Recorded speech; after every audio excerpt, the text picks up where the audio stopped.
Asian games में gold और silver medal के लिए मुकाबला खेलने उतरे रेसलिंग स्टार बजरंग पुनिया को 65 किलो भार वर्ग में ईरानी खिलाड़ी से हार का सामना करना पड़ा। बजरंग पुनिया को मिली हार को लेकर एशियन गेम्स के 5 ट्रायल फाइट जीतने वाले विशाल कालीरमन के कोच लिली ने बजरंग पुनिया पर हमला बोला। उन्होंने कहा कि हम पहले से जानते थे कि रेसलिंग मैट पर बजरंग पुनिया का यही हश्र होगा। हिसार में कोच लिली से खास बातचीत की है टोटल न्यूज के associate editor doctor Mahesh Kumar ने। रेसलिंग के स्टार खिलाड़ी बजरंग पुनिया को हार का सामना करना पड़ा है। गोल्ड और सिल्वर मेडल के लिए फाइट कर रहे बजरंग पुनिया को हार नसीब हुई है। ईरानी खिलाड़ी ने 8-1 के स्कोर से बजरंग पुनिया को शिकस्त दी है। दरअसल विशाल कालीरमन जो कि एशियन गेम्स के लिए सभी 5 ट्रायल क्लियर कर चुका था, लेकिन उसे खेलने का मौका नहीं दिया गया। एशियन गेम्स में मौका मिला स्टार खिलाड़ी बजरंग पुनिया को। अब बजरंग पुनिया का परफॉर्मेंस यहां पर सवालों के घेरे में खड़ा नजर आ रहा है और इसी पर ज्यादा बातचीत के लिए उस खिलाड़ी के कोच इस वक्त हमारे साथ बने हुए हैं, यानी विशाल कालीरमन के कोच इस वक्त हमारे साथ बने हुए हैं, लिली कोच। मुझे बताइए कि बजरंग पुनिया के परफॉर्मेंस को लेकर लगातार आप लोग सवाल खड़ा कर रहे थे, परिवार के लोग करोड़ों का इनाम उस पर रख रहे थे और इलाके के लोग धरना विरोध प्रदर्शन कर रहे थे। यही वो आशंका थी जो कि आप जाहिर करने की कोशिश कर रहे थे। ये लड़ाई हम झूठी नहीं लड़ रहे थे भाई साहब, और आप देशवासियों ने देख भी लिया कि भाई क्या रिजल्ट आया है। एक तो बच्चा ट्रायल में 5 कुश्ती जो विशाल कालीरमन है वो जीत के भी उसका नहीं भेजा गया और बजरंग पुनिया को विदाउट ट्रायल के भेजा गया। और उसने, हम तो ये बार बार बोल रहे थे, धरने दिए, उसने प्रैक्टिस नहीं की है तो इसका मेडल हमारे मतलब पहले भी ये था कि इसका मेडल नहीं आएगा। देश के लिए नुकसान भी किया है उसने और गोल्ड जो आना था वो तो बच्चा यहाँ रह गया और देश ने एक मेडल खो दिया। गोल्ड आना था जो, वो बजरंग पुनिया ने वो मौका भी खो दिया क्योंकि ईरानी से 8-0 से हारा है। अगर प्रैक्टिस होती, वो बोल रहे थे मैं प्रैक्टिस कर रहा हूँ, मैं बढ़िया हूँ, मैं आज तक ना हारा, उसने दिखा दिया आज कंपटीशन ने। अगर भाई इसने कैसी प्रैक्टिस की थी क्या नहीं थी। हमारी बात वो हमने जो रखी थी, भाई विशाल उभरता पहलवान है, भाई ये इसको हरा के चला जावे कोई दिक्कत नहीं, हमें भी दिक्कत नहीं थी।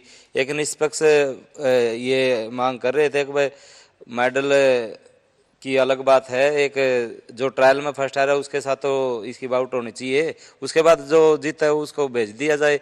तो सरकार ने या इसने फेडरेशन तो है नहीं, तो सरकार की और इनकी मिली भगत से यू भेजागा। लेकिन कहा यह जा रहा है कि जो रेसलिंग के खेल को लेकर जो फेडरेशन के पहले से तय किए गए नियम थे, उन्हीं नियमों के तहत ही यहाँ बजरंग पुनिया को एशियन गेम्स में खेलने का मौका दिया गया था। अब वो नियम अगर आड़े आते हैं तो क्या नियमों को अब बदलने की जरूरत थी?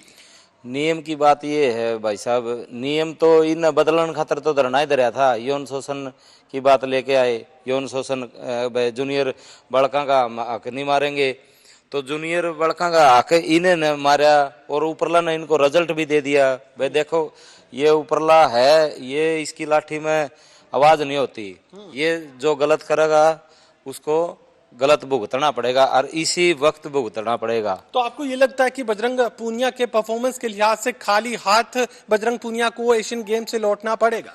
अभी देखो एक थर्ड के लिए बाउट और बची हुई है, उसमें देखो क्या रहता है उसका। अगर उसमें भी नहीं आता तो इसकी 0 परफॉर्मेंस है। यानी विशाल कालीरमन के लिए आप क्या कुछ कहना चाहेंगे? मौजूदा जो परिस्थितियां हैं, क्या वो ये तय कर रही हैं कि गलत नियमों की वजह से ही इस हार का सामना भारत को करना पड़ा? ये हाँ, ये सच्चाई है, क्योंकि जब इन धरना, ये तो इनका समझौता हुआ है भाई साहब, विदाउट ट्रायल भेज दियो, हम धरना खत्म कर देंगे। और देश को मतलब गुमराह भी किया है और एक देश के लिए मेडल भी खोया है। अगर विशाल चाहता तो गोल्ड लेके आता। ये विशाल ने प्रूफ भी किया है, ये ट्रायला में फर्स्ट आया है।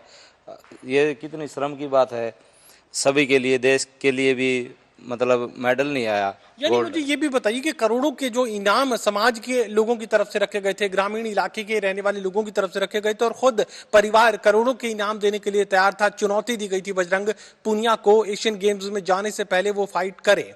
अब विशाल के साथ जो चुनौती पहले दी गई थी, क्या वो करोड़ों के इनाम अब भी बरकरार है? नहीं, अब नहीं। वो एशिया के लिए रखे थे इनाम सारे, एशिया में जाने से पहले भाई ये इनाम रखा है, तू भाई ज्यादा पैसे का लालच दिखा रहा था। इसमें लालच सभी को पता चल गया और लालच था भी। भाई लालच है तो इसने 1 करोड़ भी लेके चला जा और एशिया में भी चला जा। बताओ यार क्या गलत बात थी भाई। इसने तो फायदा और था, 1 करोड़ भी लेके जाओ और फिर एशिया में भी जाओ। हमारी भी मांग यही थी भाई इसको और आगे जा। यानी नियमों की जो अवहेलना कर जो धरने के बाद जो तमाम नियम थे वो बदल दिए गए। तो ऐसे में अब ये जो हार है भारत को हासिल हुई है, भारत को नसीब हुई है, झेलनी पड़ रही है। इस हार के लिए खुद जो चयन करता है वो जिम्मेदार है। हाँ, बजरंग जिम्मेवार है इसका, देश के लिए एक मेडल खो दिया।